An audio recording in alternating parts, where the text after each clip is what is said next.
All right, today we're going to talk about conserving populations and species.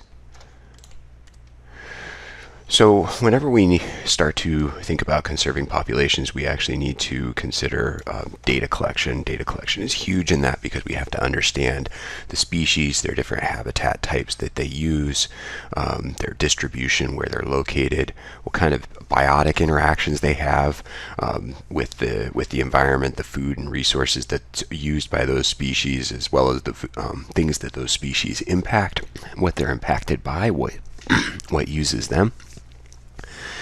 We also need to understand their morphology, how their form and function fits into what they do in the environment, how they eat, how they camouflage themselves, what new species, such as invasive species, might interrupt that. And then their physiology, the needs of the animal to thrive, that especially becomes important when we start having captive populations. And so here in these images from the text, we see vegetation surveys going on in what looks like some prairie type habitats, as well as the looking at birds and a bird banding. You can see the band on that bird where various measures are taken of these birds, and then they're banded to track them over time. We also, other types of data we collect involve demography.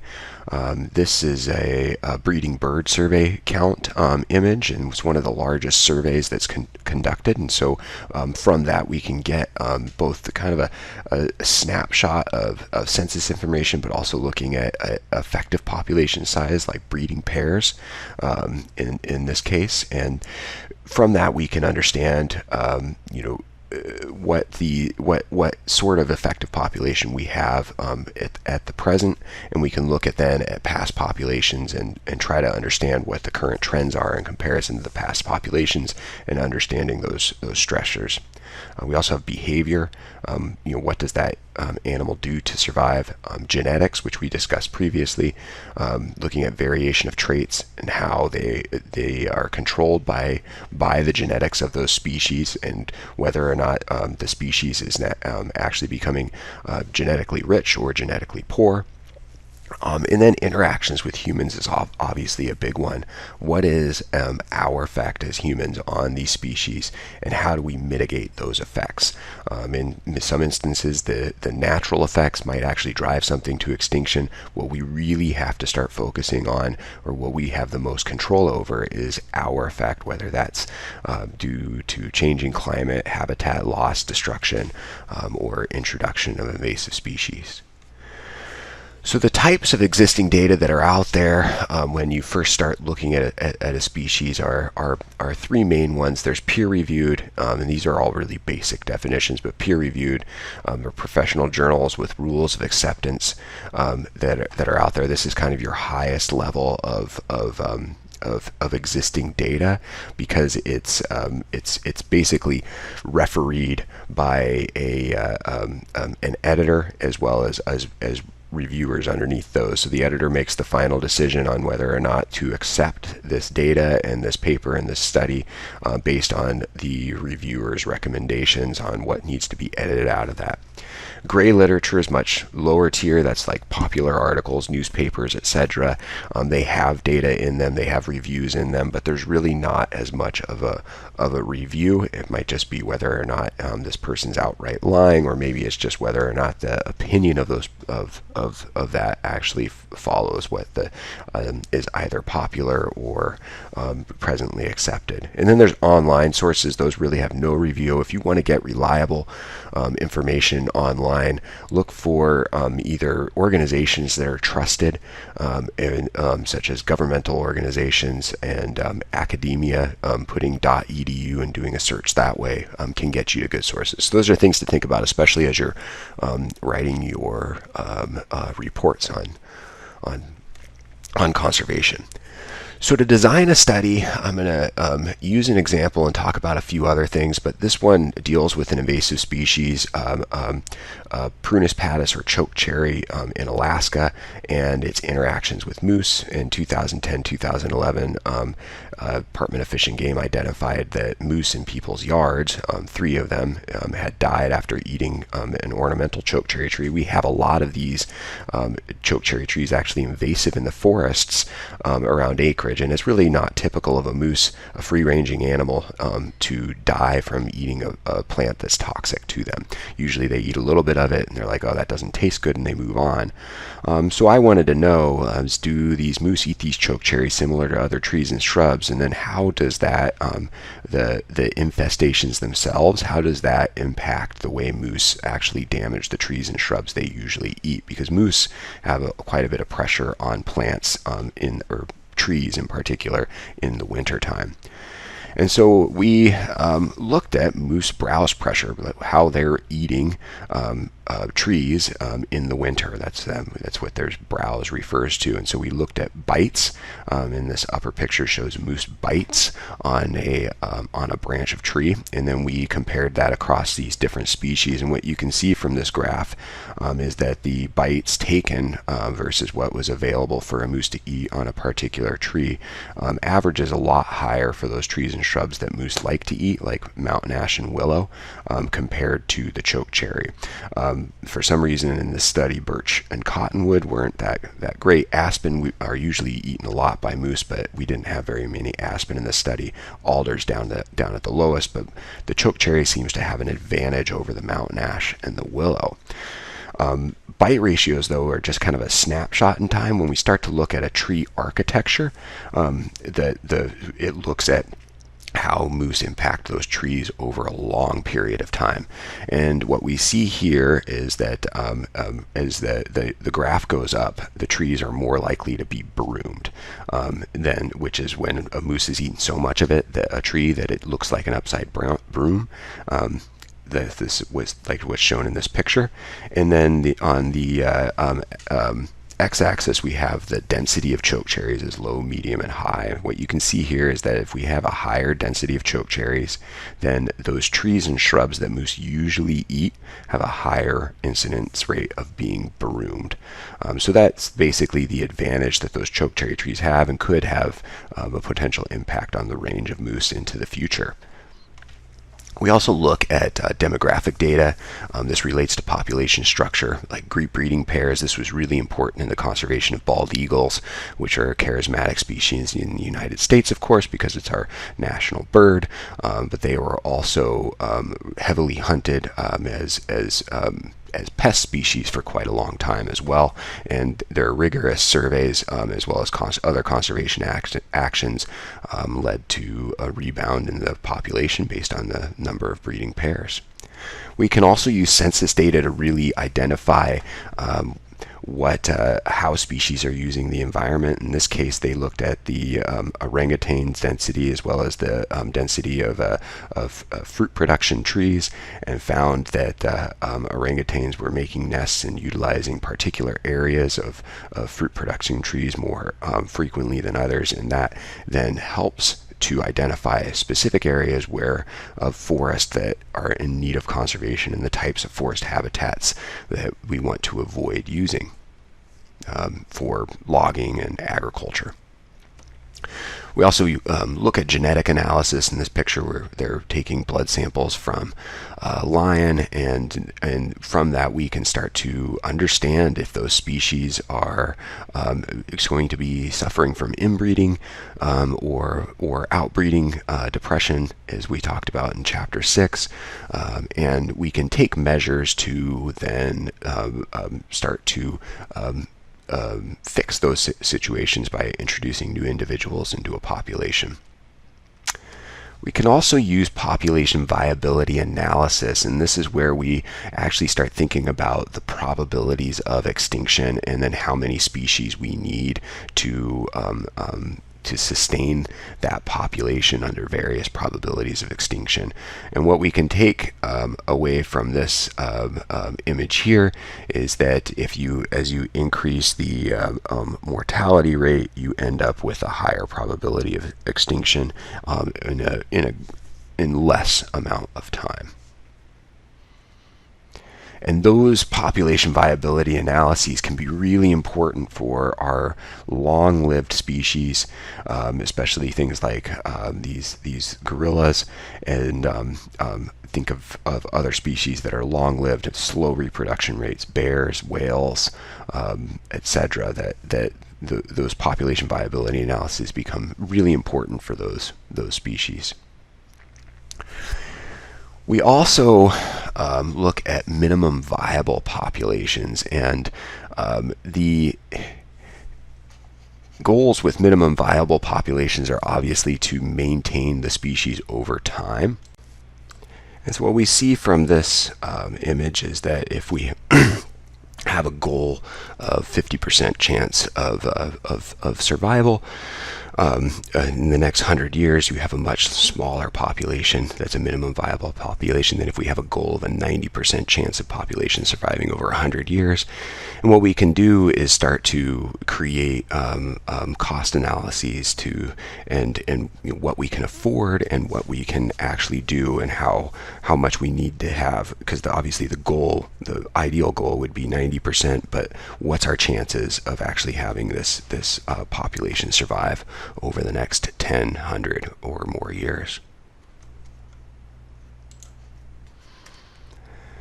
We also need to start taking into consideration the space needed for conservation, and ideally we're using, for conservation of species that are interrelated, we use the species that needs the largest amount of space, and so large carnivores tend to need more space than many other species. They roam over large areas and can increase the size of parks that are needed for that. As species start to get smaller, they usually have smaller areas, although there are probably some exceptions when you think about things like wolverines and lynx that might range over really incredibly large areas. We also need to consider populations, different populations and how they interact. We call these metapopulations. This image shows how species might be moving between different populations within a metapopulation. And typically larger areas or larger populations feed into the smaller populations, and larger populations here are shown by the larger circles, and so those feed into the smaller ones. And we can start to think about conservation areas in the sense of that, and then whether or not some of those smaller populations then represents sink habitats, areas where the species are declining, versus the source habitats, which is areas where species are on the rise.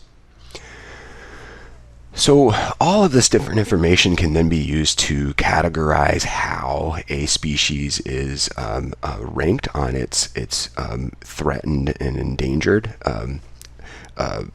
status, and this is a graph from the International Union on the Conservation of Nature. They have categories from specific species that they've gone through and evaluated, and they evaluate any type of species. The flow chart here shows whether a species is not evaluated. That's one of its categories that it can be. If it's evaluated, then it either has adequate data and gets categorized as extinct, threatened, or lower risk. There's categories within there.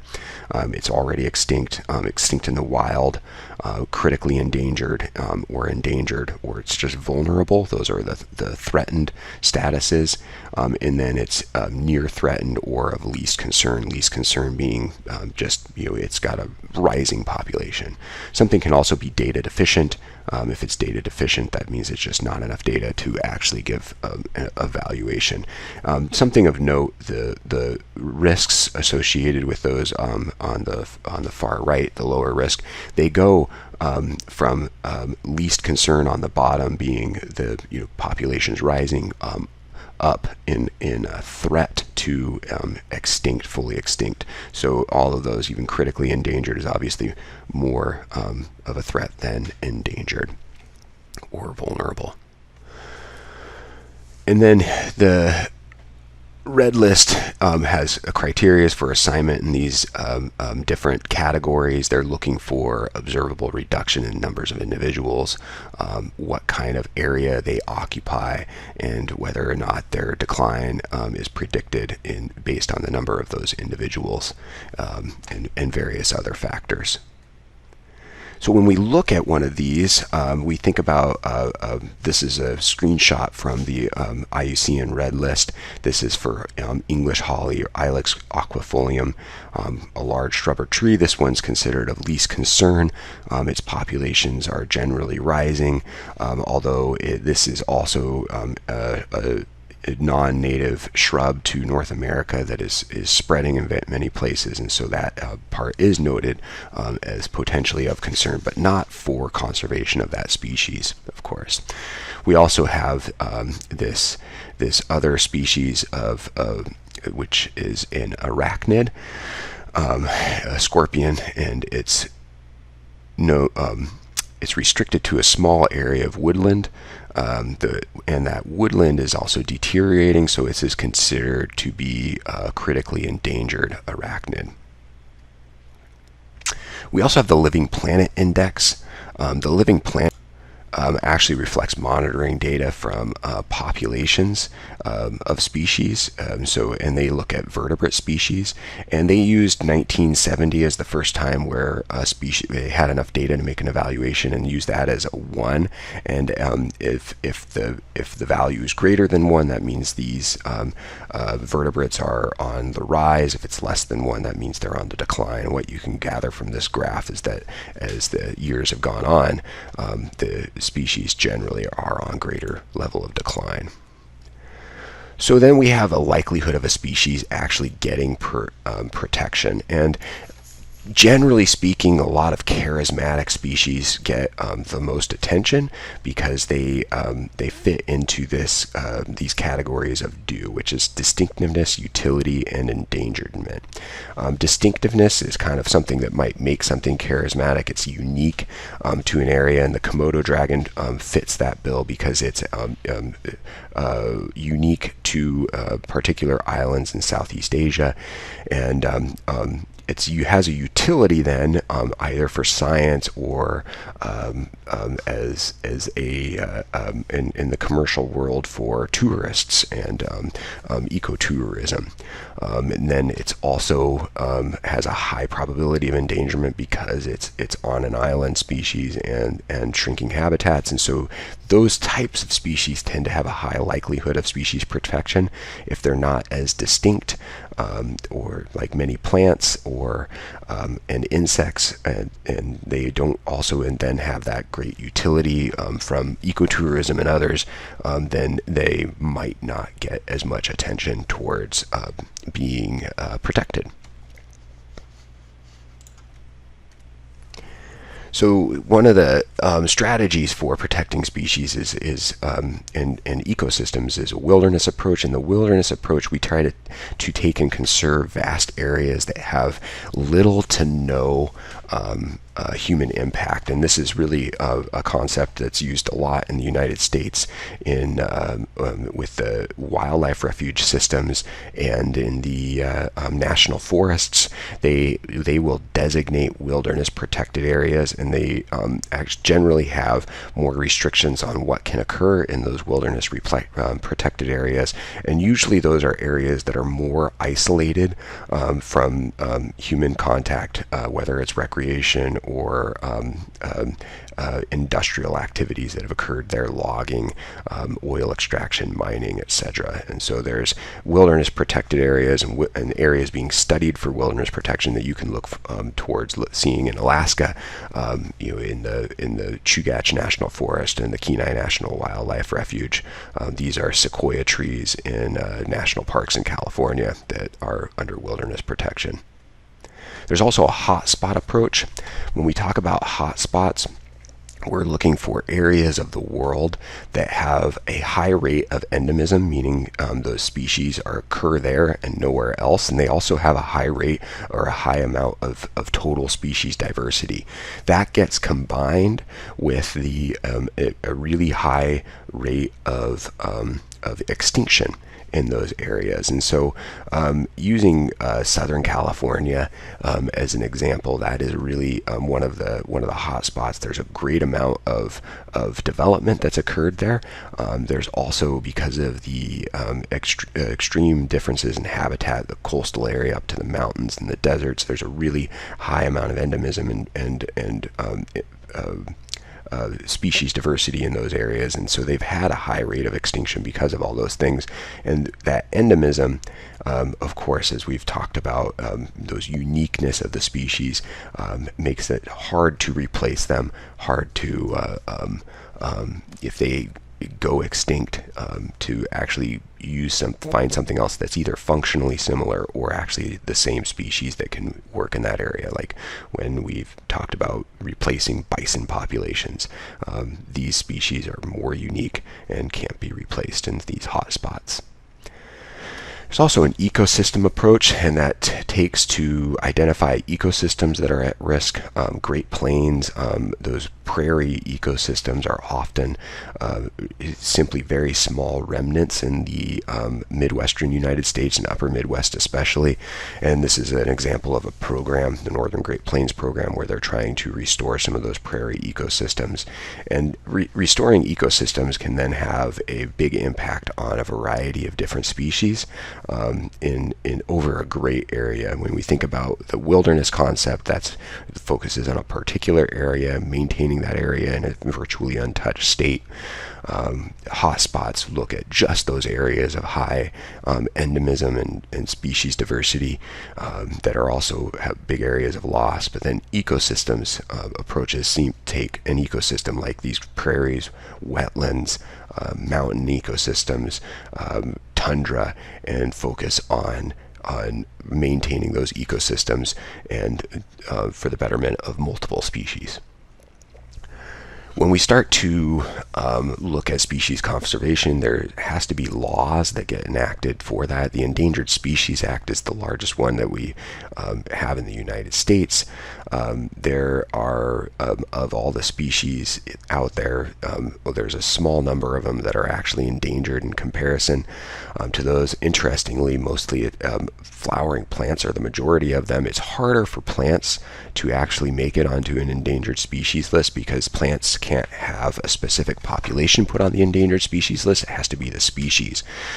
So for instance, if with animals, the Cook Inlet beluga whale are threatened or endangered, but beluga whales in general may not be. And so we have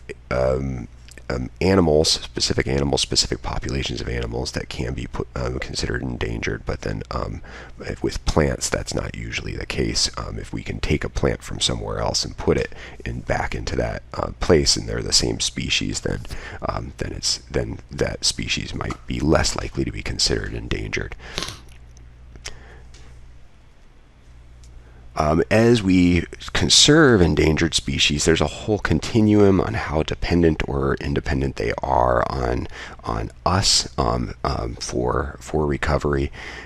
Some species, especially ones that were endangered due to hunting, like the gray wolf, are fairly adapted to human-dominated environments and don't need as much support once they are reintroduced. And then there's other species that may have such small populations that they really only occur in captivity, and those ones need a lot of support. Other national and international laws are necessary. There's a CITES law that involves the movement of species and their parts across borders. That is an international law and agreement that prevents things like ivory from being moved across borders and sold. There's also things like the Migratory Bird Act in North America, and this graph shows the whooping crane, which is a migratory bird. They spend their summers in northern Canada and then spend their winters down in the southern United States. There's actually only one remaining wild population of these left that spends its winters in the Gulf of Mexico and summers way up in northern Canada, and then in Buffalo National Park of northern Canada. And then there is one introduced population that's been heavily managed in the eastern United States. Other waterfowl, though, have also seen huge improvements in their populations because of things like the Migratory Bird Act. The waterfowl originally had been overhunted in the 1800s and early 1900s, and then after the Migratory Bird Act, those regulations came into place in both the U.S. and Canada to improve the populations of those birds. And they have thrived ever since and now have huntable populations in many areas. But we also need those international laws. I mentioned CITES, and this is an example of ivory. These ivory tusks were seized from poachers and are now being burned so that they don't end up on the black market. Black market under these laws is really the only way to sell these things, and the maintaining that those laws and the integrity of those is the only way to prevent much of the overharvest and from poaching that happens for some of these large charismatic endangered species.